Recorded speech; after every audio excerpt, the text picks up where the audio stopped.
Hey guys, my name's Helen, and today we're going to be talking about circadian rhythms. Circadian rhythms are physical, mental, and behavioral changes that follow a roughly 24-hour cycle and are found in most living things, including microbes. The word circadian comes from the Latin circa diem, which means approximately a day. The discovery of circadian rhythms were affected by animal behavior. Animals clearly behaved in a way that they had a sense of time. For example, it was observed that some birds migrate to the south using the sun as a compass direction, and while they would fly directly towards the sun at noon, they still were able to fly south later in the day when the sun was setting. This is because they have a little clock that knows the sun should be moving at a certain rate through the day, and so they are able to compensate for this.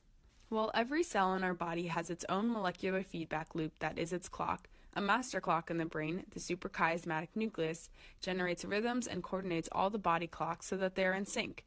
Think of an orchestra. The SCN is your conductor, and all the musicians in your body need to stay in sync. It sits right on top of where the optic nerves come into the brain and responds to light and dark signals to regulate our sleep and wake cycles. It is also connected to a bunch of other important functions in the brain, like temperature regulation and hormone systems. So environmental factors like sunlight affect not only when we wake up and go to bed, but also when we release hormones, our eating habits and digestion, our body temperature, and other important bodily functions.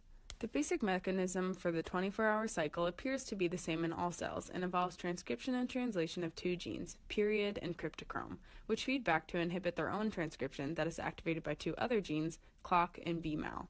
This inhibition then decays and the loop begins again following a 24-hour cycle. So why should we care about such a small mechanism?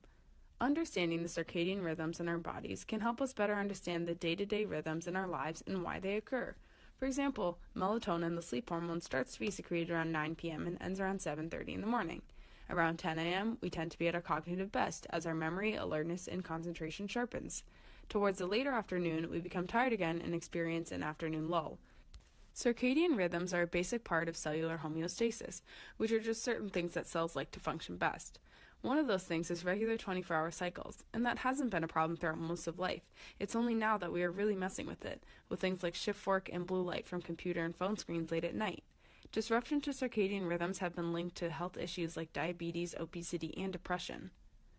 It can also affect academic performance because anything that disrupts sleep is going to affect cognitive functions, reflexes, alertness, and other things that make it hard to do any kind of task.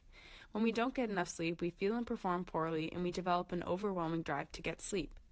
So the next time you're thinking about pulling an all-nighter to cram for the big exam, remember that your circadian rhythms are working around the clock, and they don't have a snooze button, so you might be better off getting a good night's rest.